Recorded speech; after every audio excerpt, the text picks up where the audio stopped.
Mheshimiwa Mwenyekiti, ili kukamilisha ujenzi wa vituo vya afya Mpata, Isange na Ntaba, jumla shilingi milioni 491 zinahitajika. Kituo cha afya Mpata kinahitaji shilingi milioni 395, kituo cha afya Isange shilingi milioni 76 na kituo cha afya Ntaba shilingi milioni 20. Mheshimiwa Mwenyekiti, katika mwaka wa fedha 2024/25 serikali imetoa shilingi milioni 150 kwa ajili ya kukamilisha ujenzi wa vituo vya afya vya Mpata, Isange na Ntaba katika halmashauri ya wilaya ya Busokelo. Mheshimiwa Mwenyekiti, serikali itaendelea kutenga fedha kwa ajili ya kukamilisha miradi viporo ya vituo vya afya nchini ikiwa ni pamoja na vituo vya afya vya Mpata, Isange na Ntaba. Asante. Mheshimiwa Oran Jenza. Nashukuru sana mwenyekiti na nashukuru sana kwa majibu mazuri ya serikali. Na kwa kuwa serikali imetenga na mahitaji makubwa kwa vituo hivyo ni majengo ya OPD pamoja na upasuaji, je, ni lini serikali itapeleka fedha kwa ajili ya kukamilisha majengo hayo? Na swali la pili, kwa kuwa wananchi wa kata za Ilungu, Iwindi pamoja na kata ya Ulenji wameshajenga vituo vya afya kwa hatua kubwa, je, ni lini serikali itapeleka fedha kwa ajili ya kukamilisha majengo hayo ambayo yamejengwa kwa nguvu za wananchi? Majibu Mheshimiwa Waziri. Asante sana Mheshimiwa Mwenyekiti. Kwanza nianze kwa kuwapongeza wananchi wa jimbo la Busokelo kwa namna ambavyo wamekuwa wakishiriki katika kuchangia nguvu zao katika ujenzi wa vituo vya afya, na serikali ya awamu ya 6 inayoongozwa na Mheshimiwa Dr. Samia Suluhu Hassan imeendelea kutenga fedha na kuwapelekea fedha kwa ajili ya ujenzi wa vituo hivi vya afya. Lakini tunafahamu kwamba ujenzi wa vituo hivi unakwenda kwa awamu. Serikali ishapeleka fedha katika vituo hivi vitatu, na tunafahamu kuna majengo ambayo bado yanahitajika ikiwepo majengo ya OPD na jengo la upasuaji. Naomba nimhakikishie Mheshimiwa mbunge na wananchi wa jimbo la Busokelo kwamba serikali inafahamu na imeshaingiza kwenye mpango wa vituo vinavyohitaji fedha kwa ajili ya umaliziaji, na tutahakikisha tunapeleka fedha kwa ajili ya kukamilisha vituo hivi vya afya ikiwemo ujenzi wa majengo ya OPD, jengo la upasuaji na majengo mengine ambayo yanapungua. Swala la pili, Mheshimiwa Mwenyekiti, ni wapongeza wananchi wa jimbo la Mbeya vijijini, Mheshimiwa mbunge, kwa namna ambavyo wamejenga vituo hivyo vya afya. Lakini muhakikishie tu kwamba tayari serikali ilishaweka utaratibu madhubuti wa kutambua vituo vya afya vyote ambavyo vimejengwa kwa nguvu za wananchi, lakini zahanati, na kutenga bajeti kwa awamu kwa ajili ya kukamilisha vituo hivyo. Kwa hivyo Mheshimiwa Oran Njeza, ni kuhakikishia tu kwamba tunafahamu na tutatenga fedha kwa ajili ya ukamilishaji wa vituo hivyo vya afya. Mheshimiwa Asia Halamga. Asante sana Mheshimiwa Mwenyekiti kwa kunipa nafasi ya kuuliza swali la nyongeza. Nichukue nafasi hii kuipongeza serikali kwa kuendelea kufanya kazi kubwa ya kuendelea kuweka fedha kwa ajili ya miundombinu ya afya. Je, ni lini serikali itakamilisha miundombinu katika vituo vya afya, kituo cha afya Endasak, Nangwa, Gisambalang pamoja na Maskaroda, jimbo la Hanang? Majibu Mheshimiwa Waziri. Mheshimiwa Mwenyekiti, serikali kwanza ilishatambua kata za kimkakati katika jimbo la Hanang na ilikushapeleka fedha kwa ajili ya ujenzi wa vituo vya afya. Lakini tunafahamu kwamba vipo vituo vya afya ambavyo havijakamilika kama ambavyo Mheshimiwa Asia Halamga amesema, kituo cha afya cha Nangwa, Gisambalang, Endasak na Maskaroda. Ni kuhakikishia tu Mheshimiwa mbunge kwamba tayari vimeshaingizwa kwenye mpango kwa ajili ya kuingizwa kwenye budget kwa awamu kwa ajili ya kukamilisha vituo hivyo ili vitoe huduma bora zaidi kwa wananchi. Mheshimiwa Slivia. Asante Mheshimiwa Mwenyekiti. Mheshimiwa Mwenyekiti, Waziri Mkuu wa Tanzania aliahidi milioni 500 kwa ajili ya ujenzi wa kituo cha afya cha Kasanga wilaya ya Kalambo. Milioni 500 kwa ajili ya ujenzi wa kituo pamoja na gari la wagonjwa. Lakini tangu mwaka 2020 mpaka leo hatujapata fedha hizo. Je, nini kauli ya serikali katika kutimiza ahadi hiyo ya Mheshimiwa Waziri Mkuu? Majibu Mheshimiwa Waziri. Asante sana Mheshimiwa Mwenyekiti. Kwanza nimhakikishie Mheshimiwa mbunge kwamba ofisi ya Rais TAMISEMI na serikali kwa ujumla, moja ya vipaumbele ambavyo vinawekwa kwenye mipango ya utekelezaji ni ahadi na maelekezo ya viongozi wa kitaifa. Na tunafahamu kwamba Mheshimiwa Waziri Mkuu wa Jamhuri ya Muungano wa Tanzania aliahidi kituo cha afya na tayari tumeshakiingiza kwenye mpango wa Benki ya Dunia, na wakati wowote kituo hicho cha afya kitajengwa katika halmashauri ya Kalambo. Asante. Mheshimiwa Butondo nilikuona. Nakushukuru sana Mheshimiwa Mwenyekiti. Wananchi wa kata ya Seke Bugoro wameanzisha kituo cha afya cha Durisi ambapo OPD ndio imekuwa ikitumika, wameanza kwa hatua ya awali.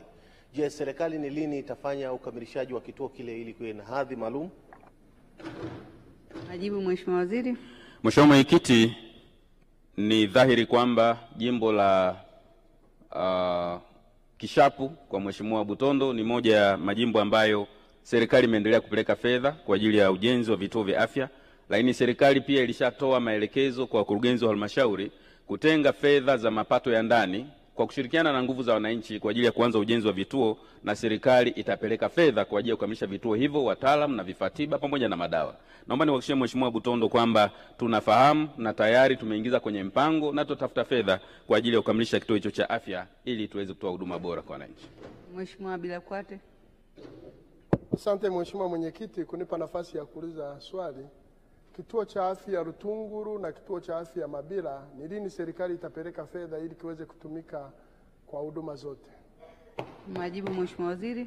Mheshimiwa Mwenyekiti, ujenzi na ukamilishaji wa vituo vya afya unafanyika kwa awamu, na nimhakikishie tu Mheshimiwa mbunge kwamba jimbo la Kyerwa litapelekewa fedha kwa awamu kwa ajili ya kukamilisha vituo hivyo vya afya, lakini pia maboma ya zahanati kwa kadri ambavyo ameyawasilisha. Mheshimiwa Esther Midimu. Nakushukuru Mheshimiwa Mwenyekiti kwa kunipa nafasi niweze kuuliza swali la nyongeza. Kwanza nishukuru serikali kwa kuendelea kujenga vituo vya afya maeneo mbalimbali. Je, ni lini serikali itakamilisha ujenzi wa kituo cha afya Mwasai wilaya ya Maswa? Majibu Mheshimiwa Waziri.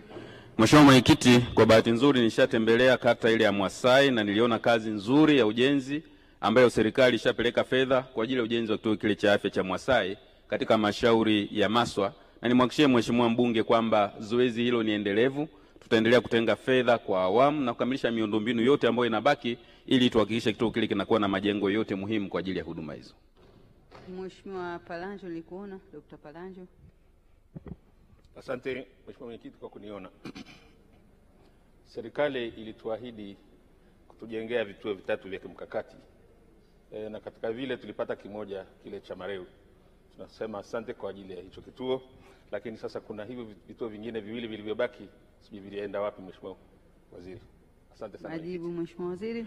Mheshimiwa Mwenyekiti, serikali ya awamu ya 6 na Mheshimiwa Rais wetu Mheshimiwa Dr. Samia Suluhu Hassan ameendelea kusogeza sana huduma za afya karibu na wananchi kwa kutambua kata zote za kimkakati na kupeleka fedha. Na hivi karibuni Waheshimiwa wabunge ni mashahidi, tulikuwa na ahadi ya muda mrefu ya serikali ya kuleta vituo vya afya kwa kila jimbo. Tumeanza na majimbo 120 na nafahamu jimbo la Mheshimiwa Palangio pia limo.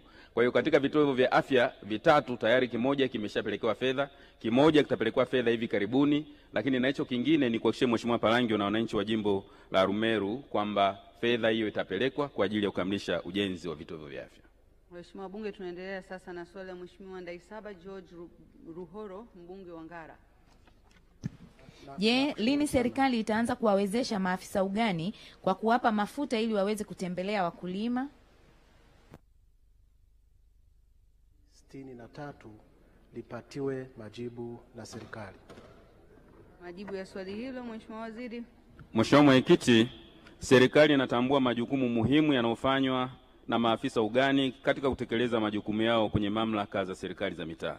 Mheshimiwa Mwenyekiti, ili kuwawezesha maafisa ugani kutekeleza majukumu yao katika halmashauri, serikali kupitia Wizara ya Kilimo mpaka kufikia Machi 2025 imewapatia wataalamu hao vitendea kazi mbalimbali zikiwemo pikipiki 6444, vishikwambi 5426, sare 6456 na magari 40.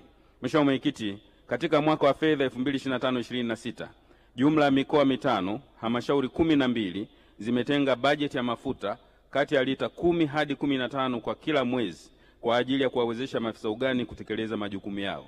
Mheshimiwa Mwenyekiti, serikali kupitia mapato ya ndani ya halmashauri zitaendelea kutenga bajeti ya fedha kwa ajili ya mafuta na matengenezo ya pikipiki za maafisa ugani ili waweze kutekeleza majukumu yao na kuongeza mapato ya ndani ya halmashauri husika. Asante.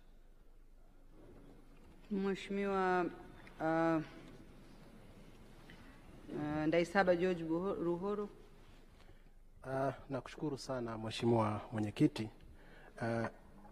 Pamoja na majibu mazuri sana ya serikali, ambapo kwa kweli tunaona serikali imeupiga mwingi, serikali ya Daktari Samia Suluhu Hassan kwenye eneo hili. Serikali haioni kwamba ni wakati mwafaka wa kutenga mfuko maalum kwa ajili ya maafisa ugani nchini ili uweze kutumika kuwawezesha kupata mafuta na posho nyingine wanazozihitaji, wakiwemo maafisa ugani wa Ngara, ili waendeleze kazi nzuri ambayo ndiyo uti wa mgongo wa taifa letu, hasa kazi ya kilimo. Asante. Majibu Mheshimiwa Waziri. Mheshimiwa Mwenyekiti, kwanza serikali inatambua sana kazi nzuri na kubwa inayofanywa na maafisa ugani katika kutoa elimu, kusimamia shughuli za kilimo na kukutana na wananchi mara kwa mara ili kuhakikisha kwamba tunaboresha shughuli za kilimo katika nchi yetu.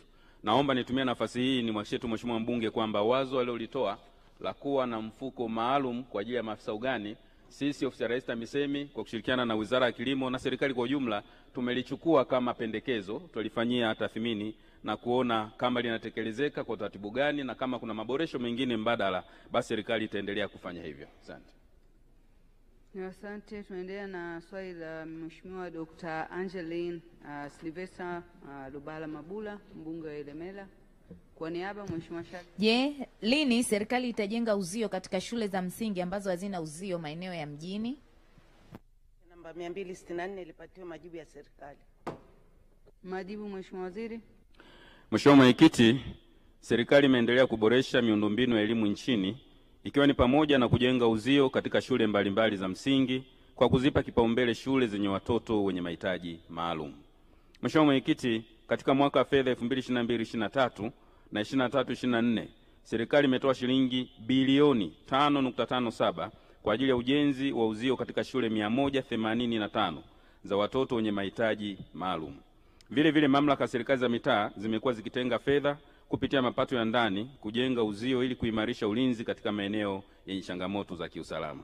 Mheshimiwa Mwenyekiti, serikali kupitia mapato ya ndani ya halmashauri itaendelea kutenga fedha za ujenzi wa uzio kwa ajili ya usalama wa wanafunzi na mali za shule kadri ya upatikanaji wa fedha. Asante. Mheshimiwa Shali Raymond. Asante Mheshimiwa Mwenyekiti. Kwa kuwa serikali imefanya kazi nzuri sana kutoa hela hizo, lakini je, jimbo la Ilemela limefanikiwa katika fungu hilo? Swali la pili, kwa kuwa shule nyingi za primary ziko barabarani zikiwemo hata zile za vijijini na kule kata ya Urukusini shule ya Okaseni iko barabarani kabisa, mpira ukiteleza tu gari inapita watoto wanapata ajali, ni lini sasa itakuwa ni azimio muhimu kwamba shule zote za primary za mjini na vijijini zijengewe uzio? Majibu Mheshimiwa Waziri. Asante sana Mheshimiwa Mwenyekiti. Jimbo la Ilemela ni moja ya majimbo ambayo yamenufaika kwa fedha ambazo zimepelekwa kwa ajili ya ujenzi wa uzio zikiwemo hizi bilioni 5.57 ambazo serikali imezitoa, lakini nitumie nafasi hii kuendelea kuasisitiza wakurugenzi wa mamlaka serikali za mitaa kwamba ni wajibu wao na wanawajibika kuhakikisha wanatambua shule zote ambazo zina mazingira hatarishi na kutenga fedha za mapato ya ndani kwa awamu kwa ajili ya kujenga uzio ili kuhakikisha watoto wetu wanakuwa salama zaidi, na serikali kuu itaendelea kutoa fedha hizo kwa awamu ili kuhakikisha watoto wetu wanakuwa salama zaidi.